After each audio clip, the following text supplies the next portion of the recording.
Hi guys, another episode of Altitude and Trails podcast, and here we have another guest today, Vincent. So, Vincent, for the Instagram followers, Preto hunting.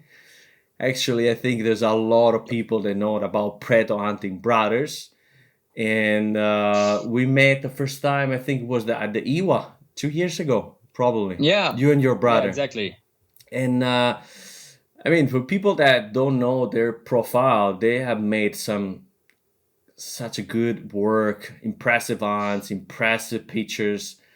So anyway, Vincent, let's talk a little bit about yourself before getting into the topic. Yeah, so hi guys, I'm Vincent Pretot. I come from Western Switzerland, so the part where we speak French. I've been living here since I'm born, a part of a trip to Canada to learn English back in 2010, which is years ago already. And then I studied microtechnical. I live in the watchmaking valley of Switzerland. So I have Rolex on the side, I have Cartier on the other from my city. That's quite crazy. So I started working in the industry. And now, afterward, I've been traveling around the world a little bit. And now I'm back. So this is a bit for my moves in life. And hunting wise, so my parents are hunters. My grandfather was a hunter. It's quite a family thing. And I've been growing into it. My brother is, I think, the craziest hunter of the family. He's been pushing into it really, really a lot. And for myself, I was not convinced from the beginning. I was not sure that I wanted to hunt. I had a bit of I think I didn't want to agree with my father when I was a kid. And I said, Oh, like, I'm never going to hunt. And wow. then I turned 18, and when you get to 18 years old in Switzerland, you could get your hunting license. So you need to follow 1 year of class.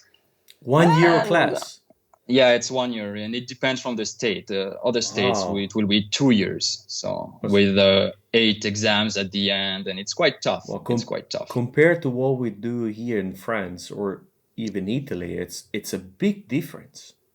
Yeah, yeah, it's a crazy, crazy difference. So we have, I will say, motivated hunters here. If you want to hunt, then you really need to dedicate yourself to it.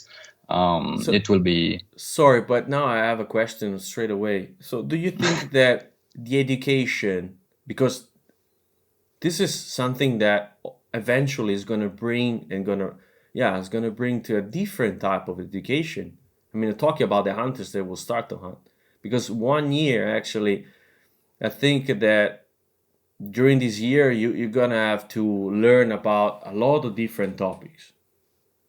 yes, exactly. So we have exams about dogs, pointing dogs, running dogs, blood tracking, and then we have about rifles, ammunition, everything around that, laws. Some states, like my neighbor state, will learn the name of the trees. They need to be able to recognize the trees. We Wow. had to recognize 130 birds, I didn't know that. mammals. I didn't know that. Yeah, that's completely The crazy. That's only super interesting. crazy formation that I knew was from Germany. Yeah, Germany, they I also think, have is even something more quite tough tough. than that. It's tougher than that. Yeah, yeah, Okay. yeah, and I think they have maybe different levels also. Quite like, Sorry, yeah, no, keep no, going, it's keep quite going. I crazy. just wanted No to. problem, no problem. That's good. That's good to point it on the way. Yeah. And so yeah, I went through my hunting studies when I was 19. I just got motivated to do it because going with my brother in France, talking roe deers was like, wow, yeah, I want to. I was feeling the vibe, when you are next to a hunter, and I was like, I want to feel it too. So did my exams. Then we started Preto hunting on Instagram with the goal to show hunting a bit differently. To me, hunting is really a strong passion, something about respect, about ethic, and some pictures were not really pleasing me that we were seeing on social medias, not Okay. giving hunting a really good image. Mm-hmm. So we started Preto hunting to try to promote nice imagery, clearly taking example from the United States, where you Okay. had Sitka gear growing at that moment, Yeah. showing great stuff. So And these we followed guys, on that. for the guys that are listening right now, this is going to be a topic. We're going to talk about this a little bit later in the podcast because I think it's one of the reasons why I asked Vincent to have this podcast with me. Yep. Yep. So yeah, then I had to do my military service, skipped a year of hunting, and then started fully into it. Now, the way I'm involved into hunting, so I'm ambassador for different brands on the social medias, which helps me also to bring my pictures a bit further and to promote hunting as I want it to be, as I want to share it actually. Nice. And then in my local community, I've been doing a study about chamois in the area to try to explain the reasons why the population of chamois was going down.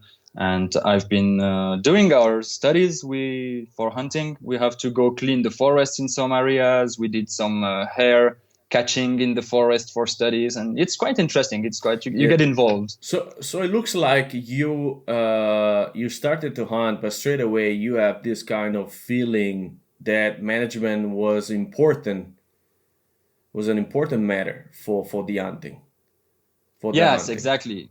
If hunting is well managed, then it's going to thrive. I'm sure of it. Okay. We clearly see that while a well managed population will thrive, of course. Nice. Of course. And then, what is your experience about wildlife management in your area? So in my area, my father is and my mother, both of them are part-time game warden. So they do it. They are not paid for that, and they have areas to manage. They will count the number of animals that are on the area, and they've been doing this for, I think, in the same area for 15 years. 15 years. And they've been each of them, and each year they do the same thing, and they count the roe deers, and they will count they have quite a lot of roe deers and hares in this area, and then they will give the numbers to the state, and from that the state will define what is going to be hunted, what amount. Maybe I should explain our hunting system in my area. Yeah. So we have the whole state, and there is a certain amount of hunters on this state, and which is quite small. I think we are like 250 active hunters. In all Switzerland? No, in the whole state where I live. Okay. In whole Switzerland, it's like 40,000, something like that. Yeah, it sounds a little bit small. Yeah. Okay. Yeah, I would love to have 250 hunters in Switzerland, but that would let me a lot of space. But no, still we are a bit more. We are not a lot, but we are a bit more. And so they will take the number of animals we have, and they will divide it in between the hunters. So I just received my tags, and I have 3 tags for roe deer. I have 4 tags for wild boar, something like that. 1 out of 2 years, I will have a tag for a chamois, for example, and then ducks unlimited, birds unlimited. So, and with this, I can hunt on my whole state. So, which is the big difference from, for example, France, where you hunt only on a small area. I have a quite big area where I can go. Yeah, that's impressive, actually. Yeah, that's quite interesting. It's good. So you have a lot to explore. Yes, exactly. I can go hunt chamois. It goes from 1,000 meters of altitude down to 400 meters, something like that. So I have quite a good range of different type of forest, different type of landscape to hunt. And so management-wise, they will count those numbers and just split it in between the hunters. Okay. Other number will come into play, like the number of animals hit by cars. The more animals get hit, the more animals there is. Like we always say, like, hedgehogs, like with the spikes. Yeah. If you don't see them dead on the road, it's that there's not anymore. As long as you see them dead on the road, then that's a good sign in a way. Yeah. So they will take those different numbers and then make the hunting plan. Unfortunately, quite a tough example this year, the state gave us the number of roe deer to kill before they received the numbers from the game wardens. It's the first time. Is the first time these things happen? Yeah, it's the first time this thing happens, and what is scary is we have a lot of lynx in our area. The population of chamois really suffered. I tried to show that the lynx was the problem. The state played dumb or stayed blind to the problem, because allowing hunters or even game warden to shoot lynx will not give you the best image in a political way. So they don't want to act too much in this direction. And they did not act for the roe deers. And now the roe deer population is dropping too. I mean, after the chamois, for sure, the roe deer is following. And we tried to explain them, to tell them, like, we need to stop shooting them. We have 30 lynx in the area, approximately. It's I think 20 are confirmed, because there's been camera traps and stuff like that to be able to prove that. And they've been here for at least 3 years. They eat an animal a week, approximately. I'll let you do the math, but 20 eating a roe deer a week. And with hunting, we shoot 400 roe deers. And they let us keep on shooting 400 roe deers. And I don't understand. And even the hunters are asking, because we are part of the equation.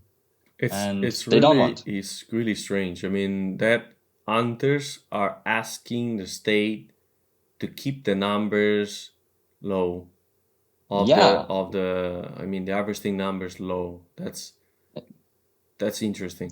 That's interesting. But that's crazy. So what do you think is the reason the state is going ahead with that kind of plans? Why? I think we have quite, I will say, a poor state, and they want to really reduce the damages of the animals. And I think roe deer will do damages on small pine trees in the forest, on firs, and they will eat them during the winter. And then foresters are getting angry. So we are shooting normally. As we always say, we need to put everybody around the table and to take decisions together. Yeah. And they don't really take in consideration what hunters are saying nowadays. We are losing credit, I think. They just want to save money. And they will do the same with the wild boars. We see it everywhere. People are now allowed to use thermal vision. They allowed you to shoot everything, mother, babies. Like, we are losing the ethic over the economic part of it. And I think it's the same problem here. That's it's kind of sad, because now you are giving me a scenery that it's a little bit the same that we were talking about with Patrick on the previous podcast, where actually there is not this kind of situation where all the parts sit around the table and they try to discuss which is the best path to take for a good management that is gonna keep the population healthy and allow a sustainable hunting. So exact. It keeps everybody happy, more or less happy. I will say it's democracy. Just put everybody around the table. Farmers will say wild boar do too much damages, and maybe a biologist will say, like, oh, we have problems with these birds, and then the bird watchers will be like, oh, we don't want you to shoot those birds because we like to see them. Everybody comes with their own idea, which is really nice. But and this, I think it's because probably today we have a lot of voices, and every voice is his vision. Yeah, and it's really different to find a middle ground. Yeah, and I think that something I've seen is that science is pushed away. Science to me is the answer. Like, okay, you have such amount of animal, you will define a number. Okay, let's say 1,000 roe deers on my state. Yeah. Okay, they will increase from 20% a year, maybe. I don't remember the exact number. Then, okay, let's shoot 20%. And that's it. The population will stay stable. And every year you count them. And if you see that they are going up, then you shoot more. If you see that they are going down, you shoot less. And I have the impression that, especially, I don't want to jump to a different side and change the topic, but after what happened with the pandemic, COVID, to me, it looks like a science. It's not a fashionable thing, and there are a lot of people. I mean, it's sad. I know it's better to laugh about it because Yeah. otherwise I will cry for ages because it's I don't know. After this pandemic, I think I collected I don't know how many versions of this topic. I mean about Mm. what is this, what is that, and then you're gonna see that science it has to be the tool, to go ahead with this kind of problems, and it looks like it's not the It's pushed way. It's aside. not the way. It's pushed completely at the side, and they are, I think, scientists. A lot of people that want to go through that kind of working with the data, collecting and trying to understand what is really happening, and not just putting Mhm. numbers like this because it's that's nice. When people are gonna hear me, then I'm gonna say that there are too many animals. Then we're gonna go ahead with that, so there is any kind of scientific base Mhm. behind that. Yeah, and it works. I mean, science proved that it works. We've been taking numbers in Switzerland since 1936. You can find the graphics on the internet. You have everything. It's there, but It is they don't scary. listen because it It is is to scary. me they don't listen. They make it political. They make it sentimental. They will speak about the wolf reintroduction, the lynx reintroduction, the and like okay, and lynx has its place, a wolf has its place, and if Exactly. I can ever see a wolf in the forest, I would be like, oh yeah, that's so nice, there's a wolf, but But this I want to attitude see is not really well spread among the hunters. and we always speak about biodiversity and Yeah, stuff like that. That's biodiversity, it and the is. It more you is. will have, It is. I just want to be able to hunt It them is. It also. is. Like, okay, we have wolves, no Yeah. problem, but we need to manage the wolves like Exactly. anything else. Exactly. And Yeah.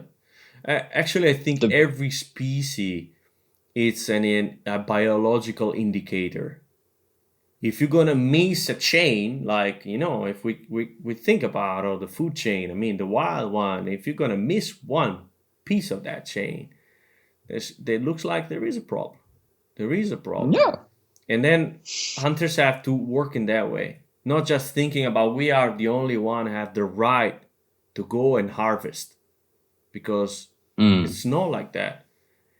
And it's we are not. not giving a good image if we take that path, especially they are out there the thousand and thousand of people that are waiting just for that we make a wrong step. Because Yeah, look what for happened. I mean, sure. just like mentioning that kind of journalist in France, they published that kind of thermal video that was recorded by a wildlife photographer. I think it's like Hugo Clement is the journalist, and then everyone was like, "Whoa, whoa, whoa, what is happening?" That he filmed like a kill of a wolf at Yeah, night, okay. and then it was done by legal people authorized. I mean, that's Yeah. what in French we call I'm missing the name now. Louvetier. Louvetier. So it Mm-hmm. was done by people that has the legal authorization. They're done to do that. And then there's a lot of comments coming out of that. It's the wolf is approaching the herd without after he's giving distance. It means that the wolf was not interested. It's kind of wrong. And then they say that the people are grabbing the wolf after have killed just for the leg and just pulling to the car. What does it mean that? Yeah. Because I'm gonna put the wolf on my back, it's gonna look better. And then what happened actually? All these kind of things that came out, and people were speaking a lot about that. There was a shepherd, a young shepherd, that made a video, and actually it was an angry shepherd because I think there is a level of frustration on these guys. Crazy. They are living there, they're living on the mountains, they face this problem every day, and actually explaining to the journalist through this video how is really the situation. The shot was legal, Yeah. was made by people that actually, yeah, even if they were happy about the kill, the people they are doing that for free at night. These people work during the day, and Yeah. doesn't mean that the wolf actually just kept a little bit of distance from the hare who's not going to attack later. And they've been asked to do so, Exactly. so they did. So you see that again, this is a problem of science because we don't know. These people probably don't understand what is the real impact of a wolf on a herd.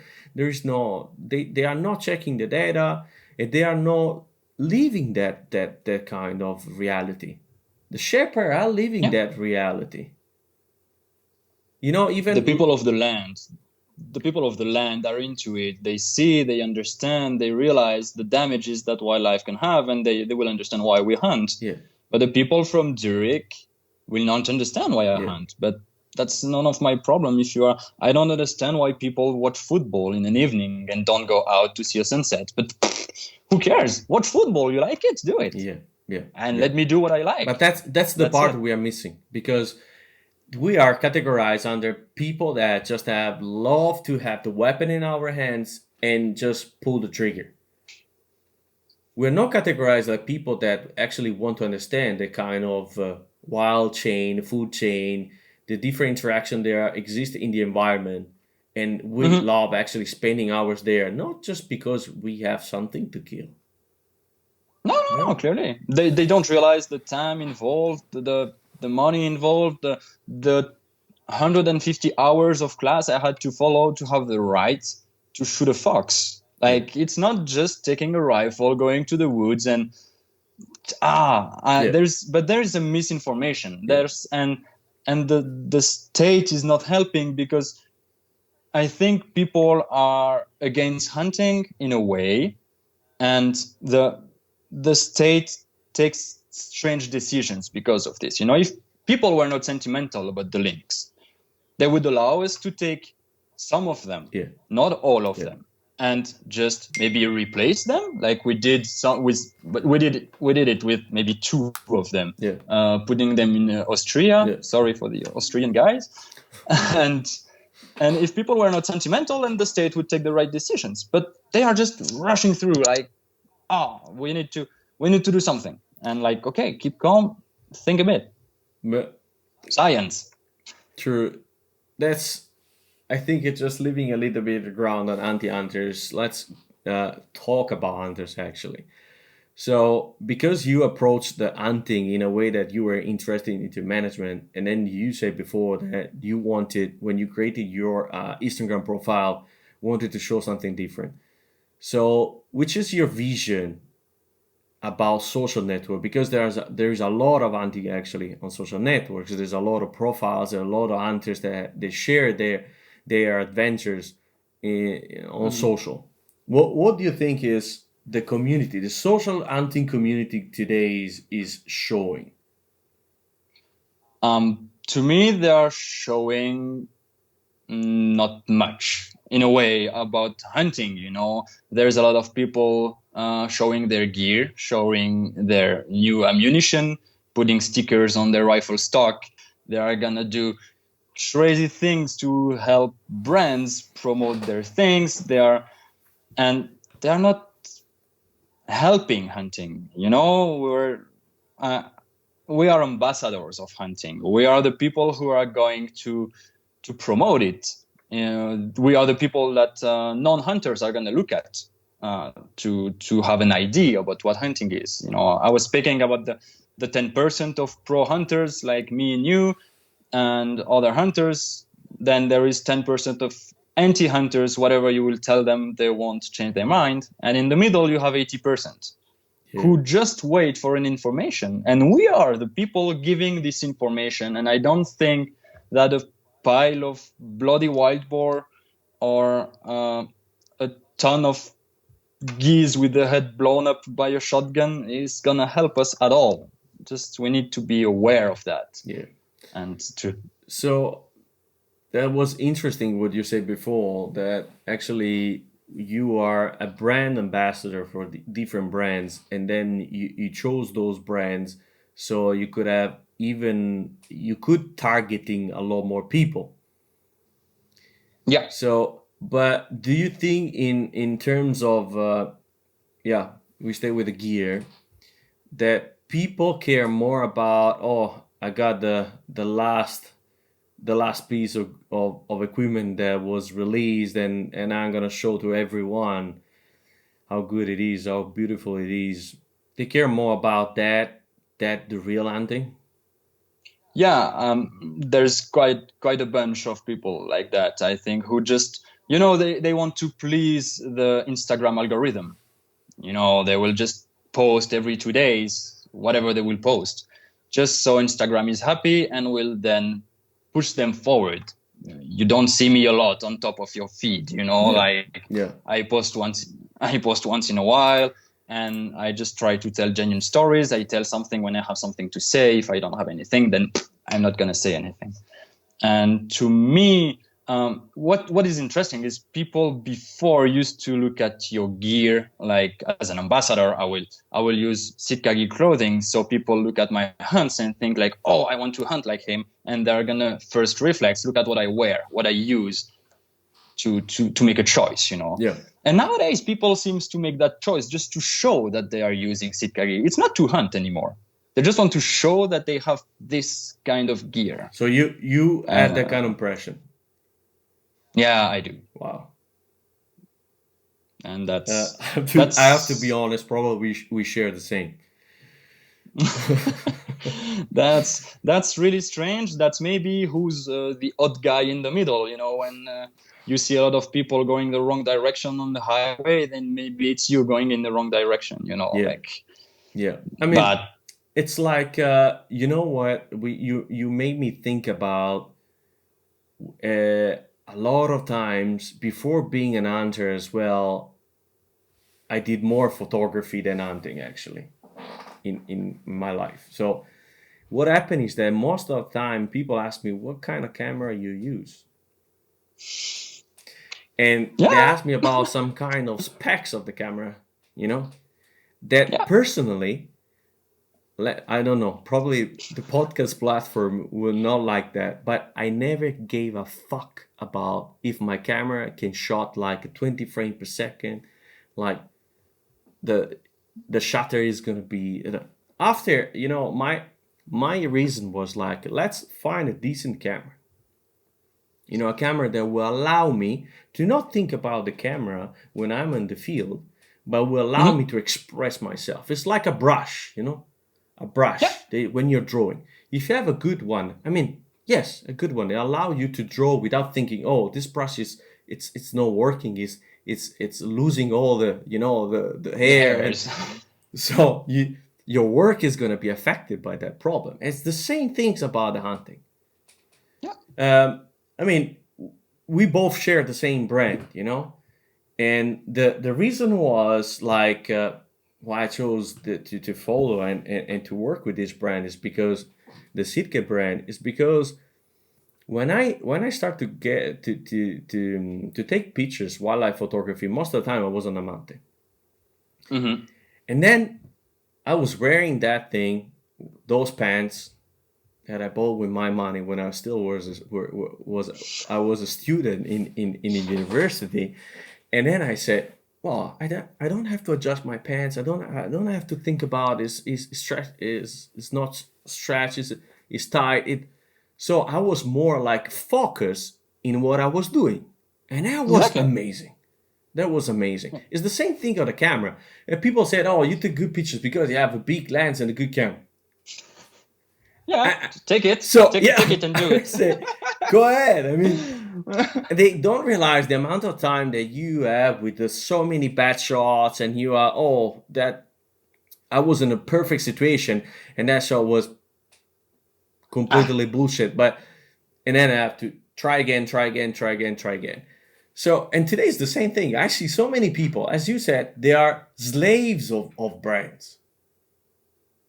yeah, They just publish every time, every time. You can see on stories that there is like, I mean, a new box, whatever it is. But man, what is the reason? I mean, I can't understand that. I mean, I'm okay because if I want to buy something, I probably the first reaction I have trying to find a review, talk with yeah. someone that had the same experience.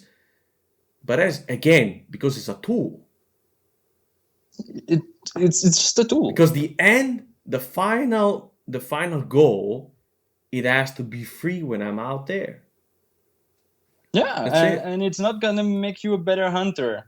It's just black people in South Africa hunt Naked. almost naked. Naked. Naked. I mean, they kill freaking Barefoot. elephants with a spear and naked. Yeah. Why do Yeah. you think that having the best pants ever? Yeah. Like, no, don't.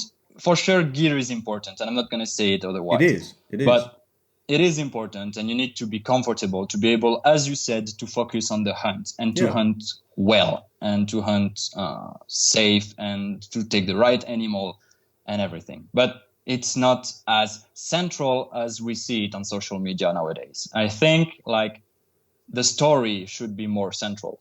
I mean, The picture, I think there is a need of balance.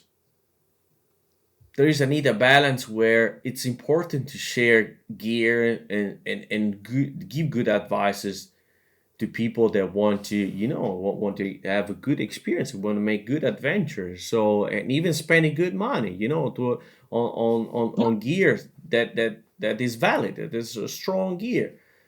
But then going just on that direction, use just that to show that on your social that, wow, look at what I have, fashionable and stuff, and without taking care of what is happening in the hunting universe, it will not bring anything. No, and it's not, and I mean it's not genuine. They will promote backpack. The backpack is brand new. They just remove the tag and they tell you like it's perfect. Yeah. Like, bro, just take 40 kilograms of dirt, put them in, go walk for an hour, come back, and then I will maybe like, okay, let's talk about that backpack. Yeah. How did it feel? Exactly. Like, that's gear and stuff. So that's Anyway, a so bit crazy. gear and stuff, and then we stay here because actually this is it's I like to see your vision. So now another question is, because we are talking about social, and then the question is, what about photography? Because we live on a society that based on images. A lot. When we see something, that picture is gonna tell a lot of is gonna give a lot of information through that picture. So what do you think about the photography? Still talking about the hunting community, the pictures that are shared today, the style. So what do you think? Maybe it's because of the people I follow on the social medias. I never go on Facebook because Facebook is like the place everybody is giving their advices and ideas. And I did a Facebook page for 2 months. I got denounced to sea shepherds within a month or two. And the guy told me that I should better go to Syria to kill people than to kill animals. It really went out of hand, and I just closed it. That was wild, and I think sharing hunting pictures on Facebook, rough. even if it's that was tough. Yeah, that was rough. That was hard. Yeah, and sharing a picture on Facebook will create a debate, and I don't think it's the right idea. True. But from what I see on Instagram, I'm quite surprised through the last years that I see less gross things like opened up animal thrown in the back of a car, or maybe it's just because I don't follow or I don't step on these kind of things. But I feel like there is more respect towards the animal. Then the pictures are still not. We are not all amazing photographers, and we are not all. We don't all have the tools. Again, maybe just the knowledge is to like, okay, go down, don't take it from above, but go to a high level with the animal. Try to give another perspective to the thing. But to me, the quality is less terrible than before. Nice. That's a good thing. So it's a good evolution. Which are the pictures that really, when you step on a profile and you're looking, you say, you turn your face to the other side? Which are really the pictures that you ate the most? That's terrible, because I will always take the example of wild boar hunting, and God knows I love those animals, and they deserve more respect than they actually have. And I think like six wild boars next to the other got gutted, like on the side, full of blood is like, come on, guys, you just, and I mean, it's not even because it's shocking or anything. It's like, it was alive.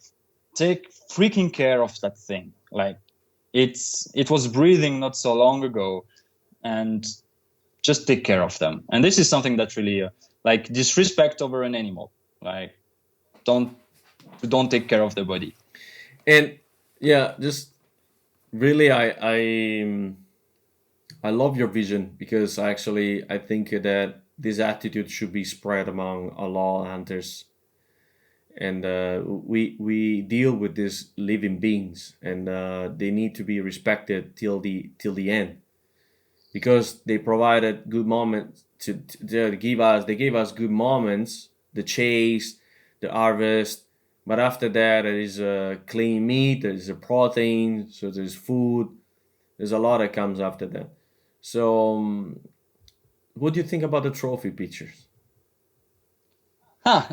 Interesting. That's a crazy topic, actually, It on is, it is. on But I social mean, media as people. I saw you pumped today, so I said that I want to put the hot. Let's get to the hot spot, because Yeah, we just we I love always to. talk about trophy hunting with trophy pictures, and then I want to see your vision, because yeah, I never talk about directly with someone about this kind of subject, but I want to see really what you think about it. Oh, to me, you need to take a trophy picture in a way. Like, it's gonna be your souvenir. It's gonna be the thing. Like, you will look at it, and I, for example, never put my rifle on an animal when I take a picture because I don't like it. But the more I think about it, the more I think like, I should do it because it will remember me. Like, I took this animal in this area with this Hmm. rifle and this guy. Yeah, You can put a lot of, as we said, you can put a lot of infos in the yeah, picture. Then you should consider, do these infos really interest the people on social medias. I took, for example, a picture, you will find it on my feed, with Tajik hunters in Tajikistan. Like, I shot a wild boar. It was really a wild experience. Shot it 30 meters away in the snow. So fun. Great story. And I just took the hunting guides with me, mm, who are not dressed in Sitka gear, who have like Second World War binoculars. yeah, And this is something I will post because it will bring something. yeah, Like, I shot a big wild boar yeah, with really hectic guys, yeah. but not all deserve a place. It's like, yeah, to me, it's not necessary to post them, but if you post them, I'm not gonna get mad. I mean, Good. Yeah, it's interesting, because yeah, you were talking about those kind of pictures that you take when you were during the expedition, and actually they are showing a little bit the difference of culture. They are different. They are showing also a period of time. That yeah, during modern age, and then you were in that kind of area hunting with this local, and then it's a big picture that actually portrayed a piece of humanity, you know yeah, yeah, a specific period of humanity when practicing, I mean, this activity. Yeah, what I think today is that there is the trophy hunting pictures that will bring you back to the memories. I feel okay with that, but most of the time, I this is a personal feeling, so it's just an opinion. hmm I I mean, I know there is an effort behind the hunt, but I don't like so much about when the hunter is smiling in front of the camera with the animal dead on the ground. I mean, I understand why he's smiling, because again, the effort that was put into the hunting. But I think that if you try to just imagine a little bit, that if the hunter was looking just at the animal on the ground, the message, it's a lot more strong than just me looking in front of the yeah, camera and smiling, because it's going to tell yeah, a lot more about the feeling that hunters has towards that hunt. It's a lot more strong than just turning the face to the animal. yeah. It Clearly, is a stupid detail that they change a big thing, a huge yeah. message.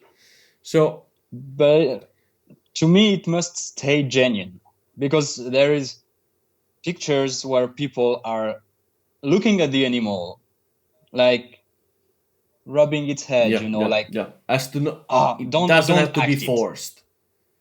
No, Yeah, no, just yeah, look at your animal, enjoy the view of this yeah, animal. Don't like do strange, because sometimes I did like take my wild boar, scrub his head because it deserves it, but sometimes the picture don't look really genuine, and yeah. it feels odd. Good, good. So to finish, like you think that photography it's a big, big, big tool to use today to bring a message. Yeah, yeah, clearly.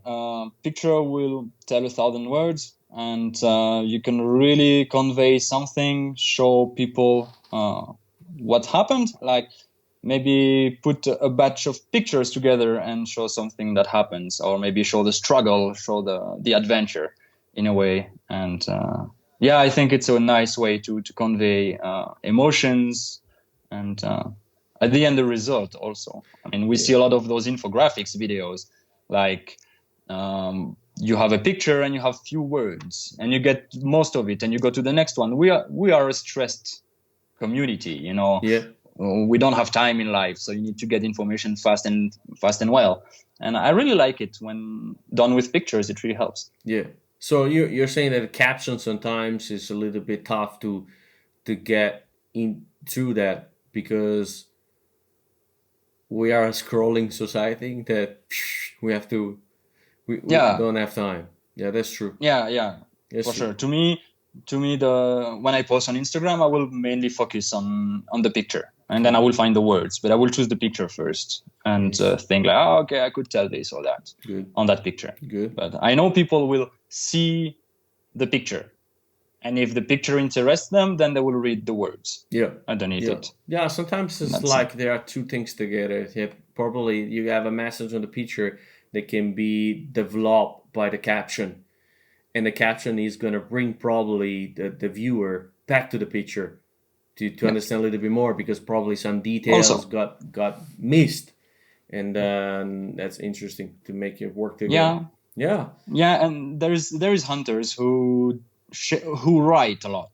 I Yeah. know that when I see a picture of yours, I will go to the caption because I know you write a lot. Yeah, and And that's why it's not easy to publish every day. Because no, I mean I know that I can put a picture with a rifle in the middle like this, in front of me, but I know I prefer to do something else than just put a picture of my rifle in front of me because I don't know what is going to give that picture. What kind of message is going to Mhm. give that picture to? I mean, everyone knows what a rifle looks like when it's in front of you. So, Normally, yeah. yeah, normally, yeah. I mean, a lot of people will be really, really, really angry to what I said, but it's an opinion, guys. We are sharing opinions, That's so that we are not meant to be all the same. So, and that's is no, the clearly. nice part. So, good, good, Vincent. I think we got our 43 minutes. Just it went so fast. Not expected. Not expected. Yeah, yeah. Before starting, we said, we got 20, 25 minutes. Yeah, yeah, yeah. No, no, it Yeah, didn't cool. happen. So I'm really happy. That was a good podcast. And then again, people, if you don't know Vincent, we're gonna put his its link on Instagram. It's worth it to surf a little bit among his pictures, the amazing trips that he has done, even with his brother. But actually, you have done an amazing trip like during the COVID. You were just traveling like a nomad for how long? Yeah, I've been traveling for 8 months Wow. until I got stuck in Argentina. Yeah, I was in El Chalten. Like, So yeah, quite so you're cool gonna have a spot. lot And of pictures coming soon about those trips.